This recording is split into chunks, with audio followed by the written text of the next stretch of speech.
সুদ ছাড়া, ইন্টারেস্ট ছাড়া, কিস্তি ছাড়া তার সংসার চলা সম্ভব না। কোটিবার চেষ্টা করেও ওই নাফরমান হাসরের ময়দানে আর একটা সিজদাও দিতে পারবে।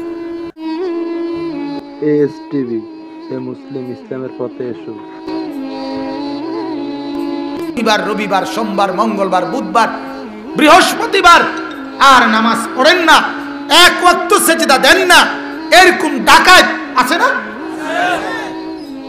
তার মতো পাষাণ, তার মতো ডাকাত আর কে হইতে পারে? এটা তো ডাকাত স্পষ্ট, এ তো দুশ্মন। একটা সেজদা যে দেয় নাই, ইবলিস জীবনের তরে লাঞ্ছিত। আর তোমার এক সপ্তাহে কতটা সেজদা ছুটছে?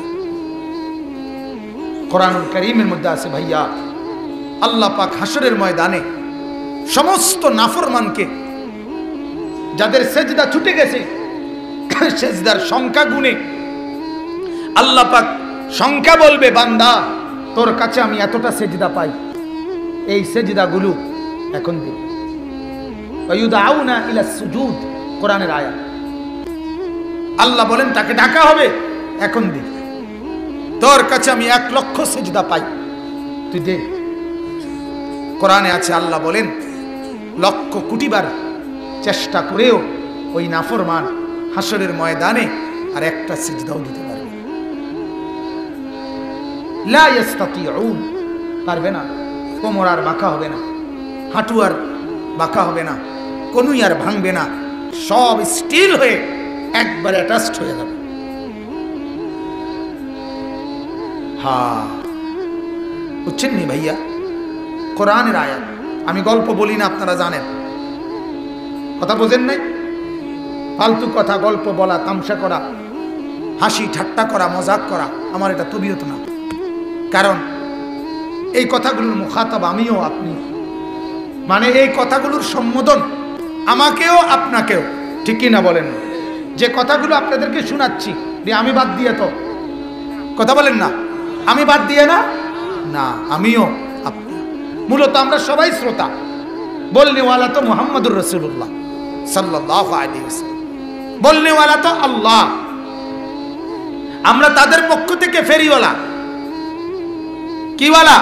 ফেরিওয়ালা, আখিরাতের ফেরিওয়ালা, দরদের ফেরিওয়ালা, কবরের ফেরিওয়ালা, হাসরের ফেরিওয়ালা, ফেরিওয়ালা।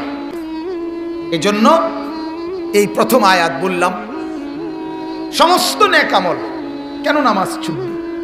বলেন, আপনি যুক্তিতে একটু ভাবেন। ওয়াজ তো শুনেনি আলহামদুলিল্লাহ, প্রতিদিন শুনেন, কত মাহফিল শুনতেছেন, কিন্তু জীবনটা একটু বদলান, জীবনটা একটু আল্লাহকে সাথে নেন, ইসলামকে সাথে নেন। বাজান, বিশ্বাস করেন, সারা পৃথিবী প্রতিনিয়ত ইসলামের বিরুদ্ধেই ষড়যন্ত্রে লিপ্ত।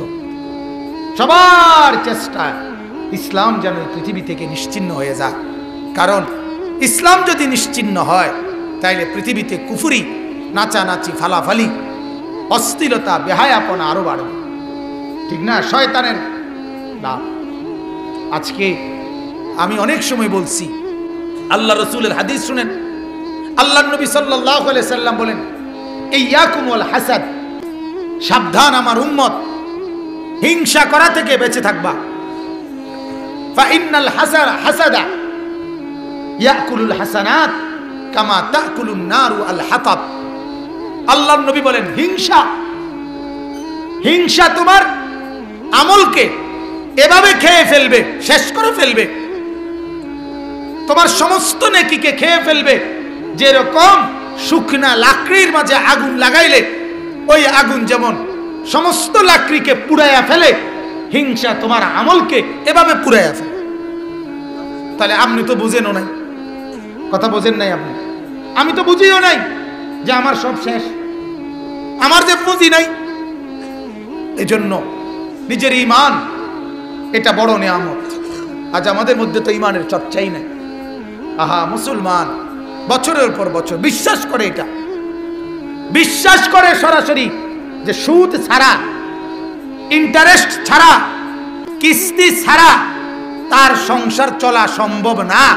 হে টিকতো না, বাজারে ব্যবসা করতে পারতো না, সে সমাজে টিকতে পারবে না, এটা তার বিশ্বাস অনেকের কলজার ভিতরে বসে রয়েছে।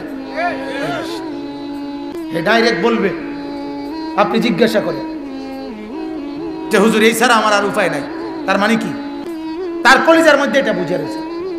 তাহলে এই লোক যদি হারামকে বিশ্বাস করে রাখে যে এছাড়া আমার আর বাঁচার উপায় নাই, তাহলে এই লোকের ঈমান আসেনি।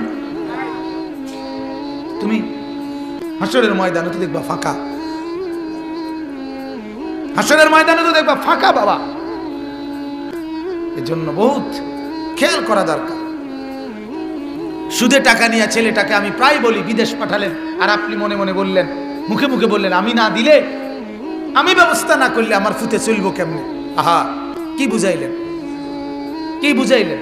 আল্লাহ বলছে আমি চালাবো, আপনি বলতেছেন আল্লাহ আমি বলছি, আপনি ফাইতেন না। আল্লাহ আমাদেরকে বুঝ দান করেন। এজন্য ঈমান বড় নিয়ামত। এক জাররা সরিষার দানা পরিমাণ একটু ঈমানও যদি কেউ নিতে পারে, তাহলে হাসরের ময়দানে আল্লাহ তাআলা তাকে 10টা দুনিয়া বরাবর জান্নাত দান করবে, সর্বনিম্ন জান্নাতের জান্নাত। এজন্য ঈমান বড় পুঁজি। এরকম নতুন নতুন ইসলামিক ভিডিও পেতে আমাদের চ্যানেলটি সাবস্ক্রাইব করে আমাদের পাশে থাকুন। ধন্যবাদ।